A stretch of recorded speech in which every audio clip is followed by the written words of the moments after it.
Hello everyone, welcome to my channel Cam Vision. आज का जो हम लोग का डिस्कशन रहेगा, आज हम लोग जो टॉपिक डिस्कस करेंगे it will be about salt. जब हम लोग कोई भी फूड में ऐड करते हैं तो वो अपना मॉइस्चर क्यों लूज़ करता है, what is the reason behind it, क्यों मॉइस्चर वो अपना लूज़ करता है। सो हम लोग उस पर बेसिकली फोकस करेंगे।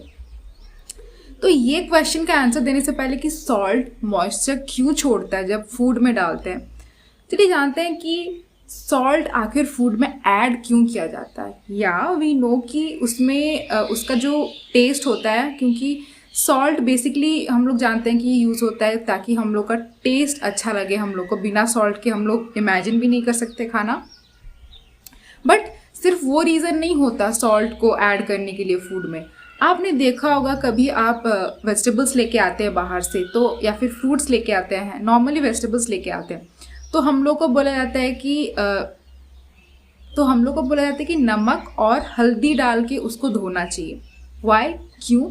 क्योंकि सॉल्ट एक एंटी बैक्टीरियल की तरह काम करता है। उसमें कुछ एंटी बैक्टीरियल प्रॉपर्टीज़ होते हैं जिसके वजह से जो वेजिटेबल्स के बाहर कुछ बैक्टीरिया प्रेजेंट होते हैं उसको वो किल करने में हेल्प करते। इवन आपने देखा होगा खाना वगैरह में, जैसे वेजिटेबल्स आप कुक कर रहे हो, कोई भी चीज़ अगर चाहते हो आप जल्दी कुक हो जाए तो आप उस पर थोड़ा नमक डाल देते हैं ताकि जल्दी कुक हो जाए, या फिर उस मॉइस्चर छोड़ना शुरू कर दे, या फिर आप बोल सकते हो जल्दी वो कुक हो जाता है।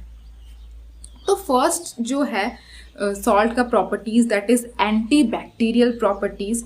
एंटी बैक्टीरियल प्रॉपर्टी मतलब क्या? मतलब ये होता है कि जैसे कि कोई भी वेजिटेबल्स में या फिर किसी भी फूड में हम लोग को पता है कि बैक्टीरिया होते हैं।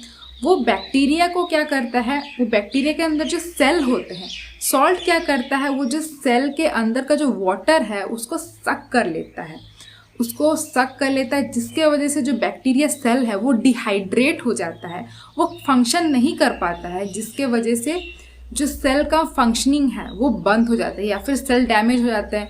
At the end of the day आपका जो बैक्टीरिया है वो मर जाता है। तो ये तो हो गया एक एंटीबैक्टीरियल प्रॉपर्टी शो करता है सॉल्ट। और ये जो प्रोसेस है, जो सेल के अंदर का वाटर जो सक कर लेता है, इसको हम लोग ऑस्मोसिस बोलते हैं। मैं ऑस्मोसिस के बारे में वीडियो के एंड में बताऊंगी। तो ये तो ऑस्मोसिस के बारे में पता चला कि वो एंटीबैक्टीरियल प्रॉपर्टी शो करता है।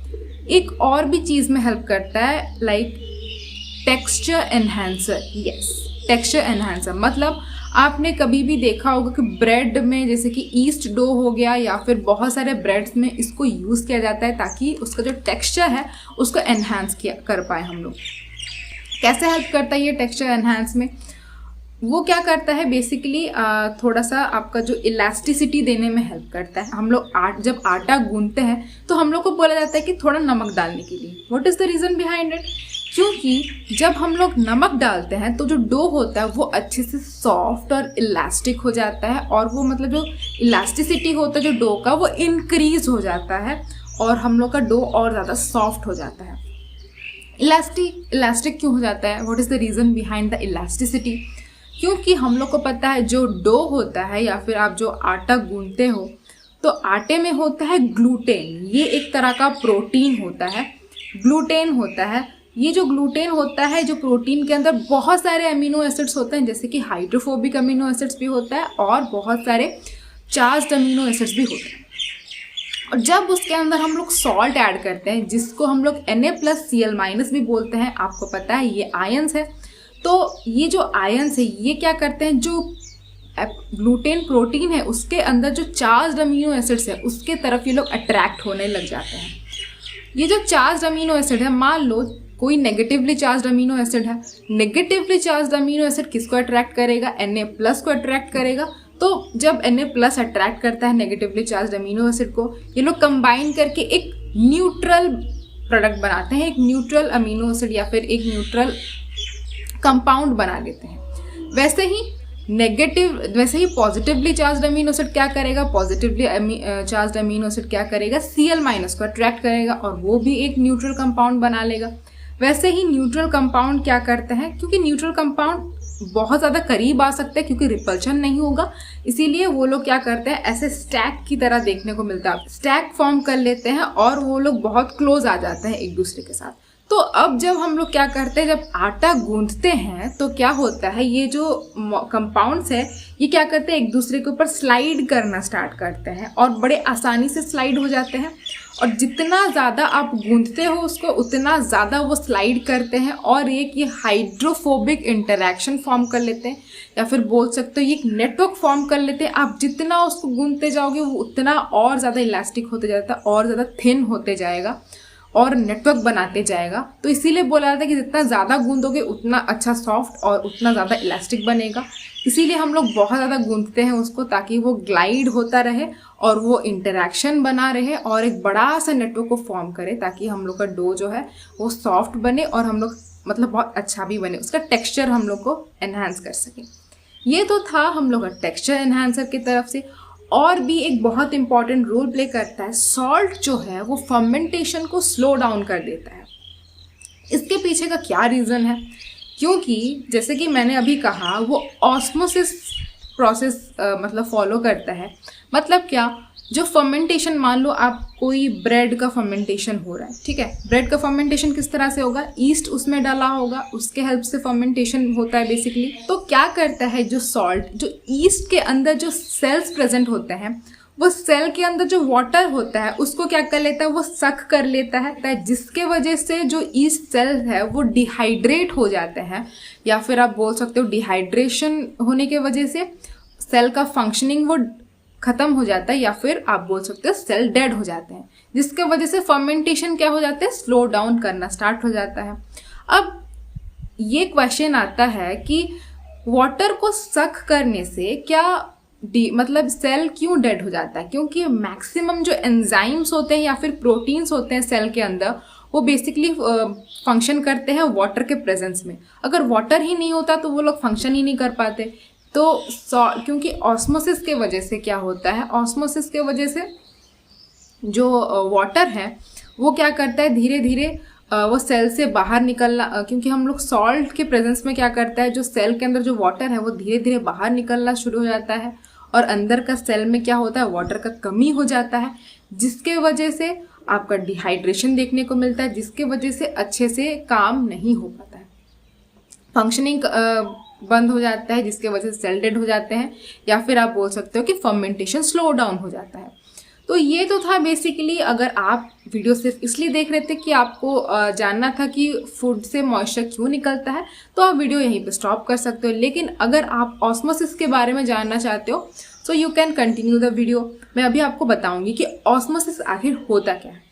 ऑस्मोसिस एक स्पॉन्टेनियस मूवमेंट या फिर डिफ्यूजन होता है सॉल्वेंट मॉलिक्यूल्स का एक सेमी परमिएबल मेम्ब्रेन के थ्रू से। जैसे कि रेजिन्स आपने देखा होगा, जब आप रेजिन्स को सोक कर लेते हो रात भर, तो आप देखे होगे कि रेजिन्स तो इतना पतला सा होता है। वो क्या करता है, जब सोक कर लेता है, मतलब रात भर जब आप उसको पानी में रख देते हो या फिर सॉल्टेड वाटर में रख देते हो, तो वो क्या होता है, फूल जाता है। What is the reason behind it? होता क्या है कि जो पानी होता है, पानी का कंसंट्रेशन मतलब अंदर का, क्योंकि पानी नहीं होता, रेजिन आप देखे होगे उस पूरा सूखा होता है, राइट, मतलब उसके अंदर का कुछ भी पानी नहीं होता है, नो वाटर। लेकिन बाहर जब आप पानी में रखते हो, पानी बहुत ज़्यादा होता है, तो हमेशा जो ऑस्मोसिस होता है वो हायर वाटर पोटेंशियल से लोअर वाटर पोटेंशियल तक मूव करता है। क्योंकि अब बाहर पानी बहुत ज़्यादा है, इसीलिए वो क्या करता है, वहाँ से रेजिन के अंदर जहाँ पे पानी बहुत कम है वहाँ पे मूव करना स्टार्ट करता है। इसीलिए हायर वाटर पोटेंशियल से लोअर वाटर पोटेंशियल तक वो क्या करता है, मूव करना स्टार्ट होता है। ऑस्मोसिस हमेशा हायर वाटर पोटेंशियल से लोअर वाटर पोटेंशियल तक मूव करता है, या फिर आप बोल सकते हो कि लो कंसंट्रेशन से हाई कंसंट्रेशन की तरफ वो मूव करता है। सो ऑस्मोसिस, तो सॉल्ट भी ऑस्मोसिस फॉलो करता है। बाहर जब आप सॉल्ट में डाल देते हो तो सॉल्ट बाहर, क्योंकि कंसंट्रेशन बहुत ज़्यादा है, सॉल्ट का आपको कंसंट्रेशन बहुत ज़्यादा है, और अंदर जो सेल के अंदर वाटर पोटेंशियल बहुत ज़्यादा है, तो हायर वाटर पोटेंशियल, क्योंकि सेल के अंदर हायर वाटर पोटेंशियल होता है और बाहर क्योंकि कंसंट्रेशन ज़्यादा होता है, वाटर पोटेंशियल थोड़ा कम होता है, इसीलिए वो बाहर निकलना स्टार्ट हो जाता है। हायर वाटर पोटेंशियल से लोअर वाटर पोटेंशियल तक वो क्या करता है, मूव करना स्टार्ट होता है। इसके वजह से ऑस्मोसिस होता है, इसके वजह से फूड से मॉइस्चर या फिर वाटर निकलना शुरू होता है। So this was the reason behind क्यों हम लोग का होता है। और जो सेमी परमिएबल मेम्ब्रेन है, जैसे कि रेजिन्स में सेमी परमिएबल मेम्ब्रेन उसका स्किन होता है, जो रेजिन का स्किन होता है, तो वो उसके थ्रू से आसानी से ऑस्मोसिस हो पाता है, आराम से हो जाता है। So this is how osmosis होता है हम लोग के खाने में। आई थिंक आपने पढ़ा होगा ऑस्मोसिस के बारे में, लेकिन सिर्फ पढ़ना ज़रूरी नहीं है, उसको रिलेट करो अपने डे टू डे लाइफ में, आसपास देखो कि कहाँ क्या हो रहा है, तो आपको मज़ा भी आएगा और चीज़ें आपको ज़्यादा अच्छे से समझ भी आएंगी और रिलेट भी कर पाओगे और बहुत दिन तक याद भी रहेगा, आपको रट्टा मारना नहीं पड़ेगा। आई होप कि आपको ये वीडियो पसंद आया, लेकिन अगर आप कुछ नया कंटेंट जानना चाहते हो तो do let me know in the comment section. And as usual like comment share और सब्सक्राइब कर दो यार, अगर आपको अच्छा लगा हो तो do let me know in the comment, और सब्सक्राइब कर दो अगर आप नए कोई यूज़र देख रहे हो।